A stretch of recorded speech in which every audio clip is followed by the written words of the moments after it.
It was just another gray morning in the small town of Clearwater, where life moved slowly and faces were familiar. Inside the old diner on Main Street, the smell of fresh coffee and buttered toast filled the air. Rain tapped gently against the windows, and the sound of a sizzling griddle played like background music to the quiet chatter of regulars. Among the usual crowd, a young waitress named Mia moved between tables with her practiced smile, balancing trays and refilling cups. Her hair was tied neatly back, her blue uniform slightly faded and her shoes worn from long shifts. But her heart was bigger than her paycheck, and that's what made her different. Every morning at exactly 8:10, an elderly man named Mr. Harris would walk through the diner's glass door. He always wore the same gray overcoat and brown hat, his face lined with years of stories no one else seemed to know.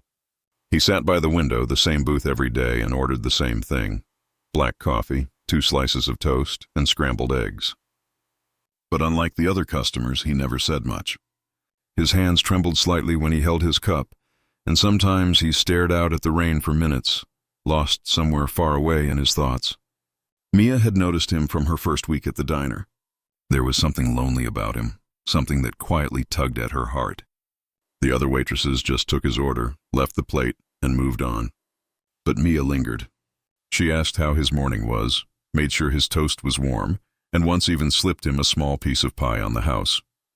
It started as kindness, a simple act, but soon it became routine. Every morning, she'd greet him with a smile and a fresh cup of coffee before he even asked. "Herb, if you believe in kindness, second chances, and the power of small good deeds, please take a second to like this video, comment your thoughts, share it with others, and subscribe to Toslin Stories. Your support helps us keep spreading real stories that warm the heart." Herb. Over the weeks, Mia learned that Mr. Harris used to be a teacher. He'd lost his wife years ago and lived alone in a small house just outside town. His children had moved away, and though he rarely mentioned them, Mia could sense the quiet ache in his silence. Sometimes he brought an old newspaper with him, and other times he just watched people, maybe remembering the life he once had. For Mia, who was struggling to hold herself together, his quiet company became oddly comforting. Because Mia's life wasn't easy either. Her mother was sick and the bills were piling up faster than she could pay them. She worked double shifts, took night classes, and often skipped her own meals just to make sure her mother had enough. There were nights she cried alone in her small apartment, wondering how much longer she could hold everything together. But every morning, no matter how tired she was, she greeted Mr. Harris with warmth. Helping him, even in small ways, reminded her that kindness still mattered, that maybe life wasn't all struggle. One cold winter morning when the snow had begun to fall, Mr. Harris didn't show up. Mia noticed right away. The booth by the window stayed empty and something inside her tightened with worry. The next day came and still no sign of him. She even asked a few regulars if they'd seen him, but no one knew. On the third morning, she called the small local hospital and her heart sank when she heard he had been admitted after a fall at home.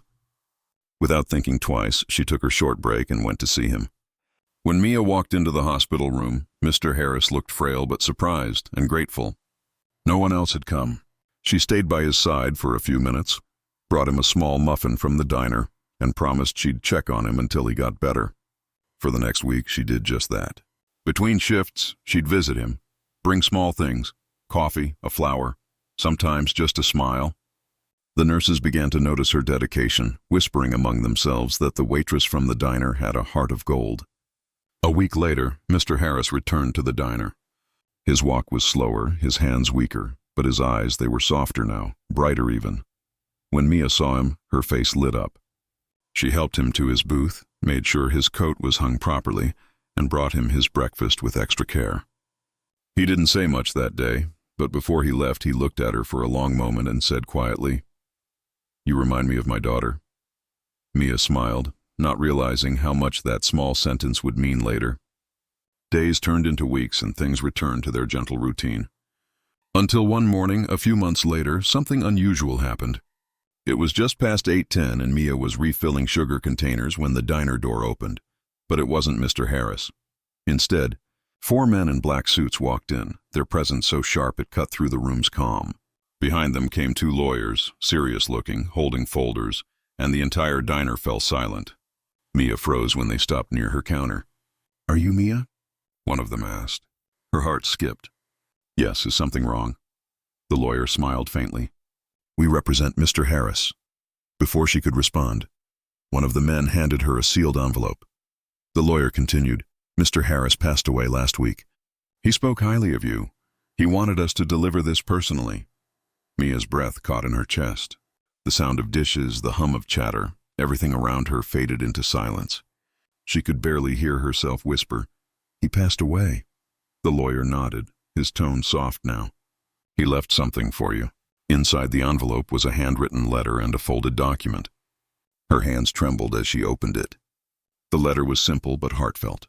Mr. Harris thanked her for her kindness, for the morning she brightened, the warmth she gave, and for reminding him that compassion still existed in a world that often forgets it. He wrote that in his final years, her small acts of care had meant more than she could imagine. Then came the part that left her speechless. The document stated that Mr. Harris had transferred ownership of his old house to Mia. Along with it, a small sum of money, enough to clear her mother's medical bills and finally give her a chance to breathe. The lawyers explained that he had no surviving family willing to claim his estate. He said, "You were the only one who treated him like family." The lawyer added gently. Mia stood there, tears streaming down her face, unable to find words. The regular customers who had quietly watched the exchange sat in stunned silence. The man who had sat in that corner booth for months, quietly sipping his coffee, had left behind a legacy of gratitude for the one person who cared enough to notice him. That night Mia visited his house. It was small but warm, filled with books, photographs, and memories frozen in time. On his desk, she found a framed picture, one she hadn't seen before. It was of her and Mr. Harris, taken by another customer one morning when they were laughing over spilled coffee. He had framed it. As she stood there, the light of the setting sun pouring through the window, Mia realized that kindness doesn't always come back in the way we expect. But it always comes back. She closed her eyes, whispered a quiet thank you, and promised to keep his memory alive by continuing what she'd always done best, spreading kindness wherever she could. If this story touched your heart, please like the video, share it with someone who needs hope today, and subscribe to Tossilent Stories for more real stories that remind us of the goodness still left in this world. Before you go, tell us in the comments, what's one small act of kindness you believe can change someone's day? Your words might inspire someone else to do the same. And as the final light faded from Mr. Harris's old house, Mia smiled softly because in helping a lonely old man, she had unknowingly been given the greatest gift of all, the reminder that love in its simplest form is the most powerful legacy we can leave behind.